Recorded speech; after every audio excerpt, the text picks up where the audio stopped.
should make sure that you watch the video on Valley Forge before you do this reading, because that's the situation that the troops were in. So make sure that you're familiar with that. Now this again was written by Thomas Paine, same person who wrote Common Sense. We read some of that in the last lesson. But this is from a pamphlet that Thomas Paine wrote called The Crisis. And in The Crisis he outlined the situation that he thought America was in and why it was so important for America to conquer during the Revolutionary War. And again, this was hugely influential. Everybody read it. It was very influential in getting people to push forward through these times that were really hard. This is really the dark crisis part of the Revolutionary War, when it looks like things are going to go horrible for the colonies.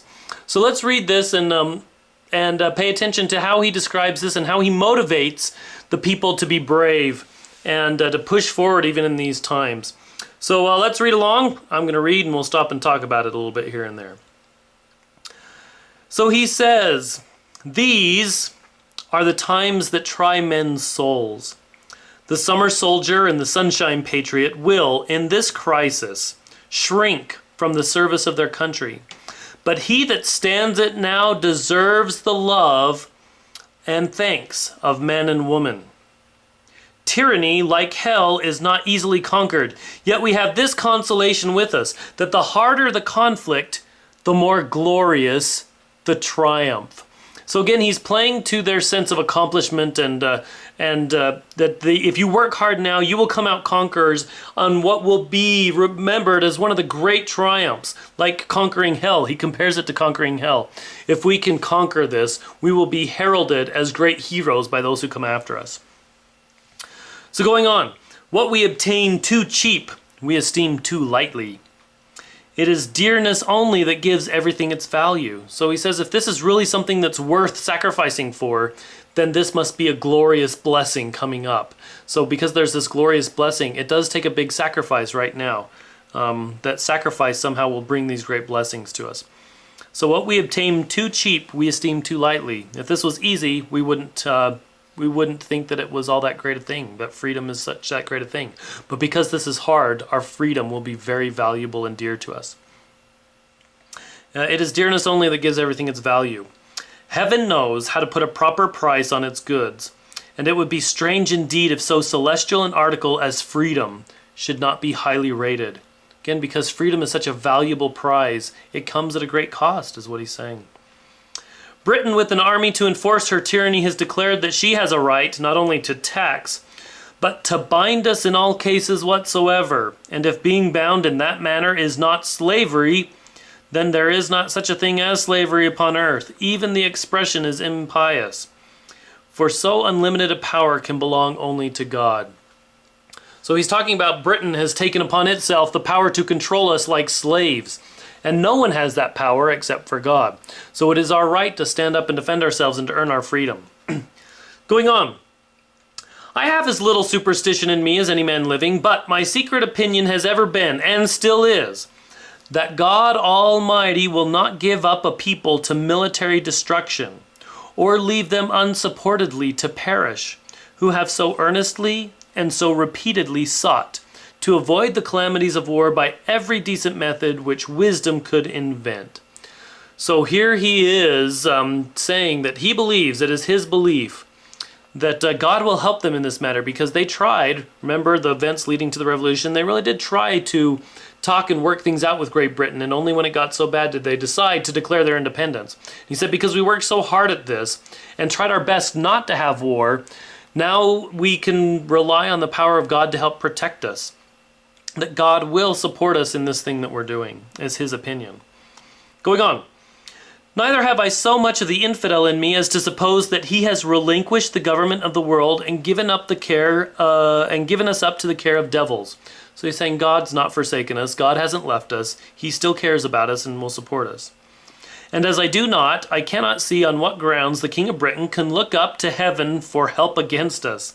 A common murderer, a highwayman, or a housebreaker has as good as pretense as he. So not only does he make the case that America deserves God's help, he makes the case that Britain does not deserve God's help. And so this is what he puts into the minds of the people at that time, that we are in the right, that we are on God's side and God's helping us as we work here. 'Tis surprising to see how rapidly a panic will sometimes run through a country. Now remember, this is a time when people are like, oh, we should give up, we should surrender to Great Britain. Because things are bad right now, this is too hard. So he's saying, it surprises me how quickly a panic can happen. All nations and ages have been subject to them. Everybody's had panic times in their history. Britain has trembled like an ague at the report of a French fleet of flat-bottomed boats. And in the 14th century, the whole English army, after ravaging the kingdom of France, was driven back like men petrified with fear. And this brave exploit was performed by a few broken forces collected and headed by a woman, Joan of Arc. So he's saying even Britain, this great grand country, at one time was scared by Joan of Arc. If you don't know that history, the 100 Years' War there. Interesting history you should look into. We don't study it here, but we do study it in the European history class. But he says even Britain has had their times when they should, when their great country has been threatened. And America right now is in a time when it's being threatened. Would heaven might inspire some Jersey maid to spirit up her countrymen and save her fair fellow sufferers from ravage and ravishment. So he's saying that same thing could happen here. We could have somebody from New Jersey, some young woman from New Jersey come and rally the people together to make the charge just like Joan of Arc did. He's pointing out that in times of crisis, God sends someone particular to kind of rally the troops and get things going the way that God wants it to go. And that's what he's playing on the minds of the people, that again, we're on God's side and God will help us in this effort. And then he makes a call to action. Here's his call to action. I call not upon a few, but upon all. So he's trying to get all of America together on this. Not on this state or that state, but on every state. Up and help us. He's saying, come on, help us. Lay your shoulders to the wheel. Better have too much force than too little, when so great an object is at stake. And what's the object at stake? Their freedom. So when freedom's on the line, everybody should join in. Let it be told to the future world that in the depth of winter, when nothing but hope and virtue could survive, that the city and the country, alarmed at one common danger, came forth to meet and repulse it. Say not that thousands are gone, turn out your tens of thousands. Throw not the burden of the day upon Providence, but show your faith by your works. He's quoting the Bible there, right? Faith without works is dead. He's saying if you really believe and you have faith that you're on God's side, get up and help us. Not by the thousands, but by the tens of thousands. And if we exercise that faith, God will help us. So he says, but show your faith by your works, that God may bless you. It matters not where you live or what rank of life you hold. The evil or the blessing will reach you all. So it says, doesn't matter who you are. If this goes really well, it will bless everybody in America. If this goes poorly, it will curse us all. The far and the near, the home counties and the back, the rich and the poor will suffer or rejoice alike, depending on what happens in the war. The heart that feels not now is dead. So if you're not excited or impassioned or have feelings about this right now, you're dead. This is important. Everyone should have opinions and feelings on this. The blood of his children will curse his cowardice, who shrinks back at a time when a little might have saved the whole and made them happy. So in other words, if you don't step up and do this now, generations after you will curse you and saying, if you could have done this, it would have blessed our lives forever. So he's encouraging people to come be a part of this blessing. I love the man that can smile in trouble, that can gather strength from distress and grow brave by reflection. 'Tis the business of little minds to shrink. Shrink in this case means to kind of be afraid and not do anything. But he whose heart is firm and whose conscience approves his conduct will pursue his principles unto death. So if you are a strong person, you will push forward even in these hard times. My own line of reasoning is to myself as straight and clear as a ray of light. He says, this is easy for me to see what's going on. Not all the treasures of the world, so far as I believe, could have induced me to support an offensive war, for I think it murder. He says, I'm not big on like going and attacking Britain and trying to take them over, an offensive war where you're on offense. He says, that's not what I like. Let's see, for I think it murder, but if a thief breaks into my house, burns and destroys my property, and kills or threatens to kill me, or those that are in it, and to bind me in all cases whatsoever to his absolute will, am I to suffer it? So he's comparing Britain coming over and controlling America, controlling colonies, just like if a thief came into your house and tried to steal your stuff and control you. Britain and thieves are just alike. So he says, if a thief breaks into my house, I'm going to protect myself. If Britain tries to control me, I'm going to protect myself. I'm not going to go on the offensive and try to take over their countries, but I am going to defend myself. And it's right, is what he's saying. Let's see. Where am I? Let's see. Am I to suffer it? What signifies it to me whether he who does it is a king or a common man? Whether it's a king that tries to steal my stuff or a common thief, it's all the same. Just because a king wants to steal your stuff doesn't make it better. My countrymen or not my countrymen, whether it be done by an individual villain or an army of them, or an army of villains. So it doesn't matter who tries to break into my house and control me, it's all the same. If we reason to the root of things, we shall find no difference. Neither can any just cause be assigned why we should punish in the one case and pardon on the other. So if you would punish somebody for breaking into your house, put them in jail, why not if the government tries to break into your house, why would you not try to put the government in jail, is basically his argument here. Let them call me a rebel, and welcome. I feel no concern from it. I don't care whether they think I'm a rebel, I'm just defending myself. But I should suffer the misery of devils were I to make a whore of my soul by swearing allegiance to the one character, to one whose character is that of a sottish, stupid, stubborn, worthless, brutish man. That's what he's calling the king. Pretty strong words. I conceive likewise a horrid idea in receiving mercy from a being who at the last day shall be shrieking at the rocks and mountains to cover him, and fleeing with terror from the orphan, the widow, and the slain of America.